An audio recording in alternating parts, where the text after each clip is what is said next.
नमस्कार, जय भीम. डॉक्टर बाबासाहेब आंबेडकर नगर महात्मा फुले चौकामध्ये 25 डिसेंबर स्त्रीमुक्ती दिन व मनुस्मृती दहन दिवस उत्सवात साजरा करण्यात आला. या कार्यक्रमाचं आयोजन सृजनशीलात भीम आणि आई यांनी करण्यात आलं.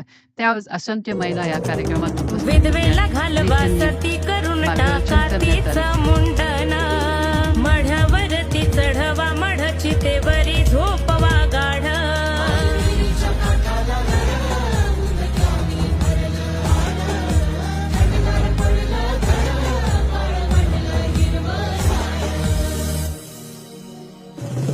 आया बायांचा क्रोश कळला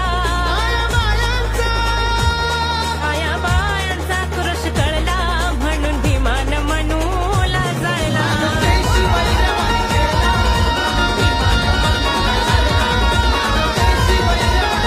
फायदा आहे.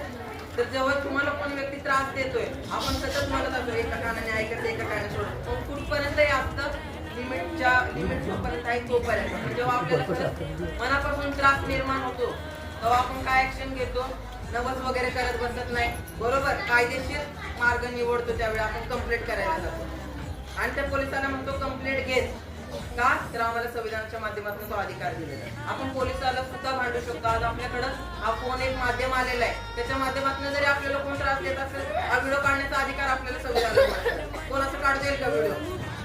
पण हा अधिकार आपल्याला बाबासाहेबांच्या संविधानामुळे दिला आणि संविधान आपल्याला माणूस म्हणून जगण्याचा अधिकार देतं. संविधान आपल्याला इथल्या व्यवस्थेविरोधात लढण्याचं, कुठं काय बोलायचं याचं भान आलं ते त्याच्यामुळे होतं. जेव्हा शिक्षण माणूस घेतो डोक्यात काही गोष्टी बसतात तेव्हा म्हणून आपण त्यांचं स्मरण कायम केलं पाहिजे. राहिला विषय छत्रपती शिवाजी महाराजांचा, सांगितलं की डॉक्टर बाबासाहेब आंबेडकरांनी संविधान जेव्हा लिहिलं 2 वर्ष 11 महिने आणि 18 दिवस स्वतःच्या पाठीचा कणा मोडून तर आपल्या रक्ताचं पाणी केलं आणि संविधान या देशासाठी राज्यघटना दिली. स्वातंत्र्यामध्ये यांचं सुद्धा योगदान आहे. बाबासाहेबांनी काय केलं, विचार केला की छत्रपती शिवाजी महाराजांच्या काळात 18 पगड जाती एका झेंड्याखाली होत्या, एका छताखाली येऊन बसत होते. पण नंतरचा काळ जसा जसा बदलत गेला, हुकुमशाही येत गेली. लोकशाही तर होतीच, काही लोक हुकुमशाही आपल्यावर लादण्यात जाऊ लागले. विधवेला घालवा सती करून टाका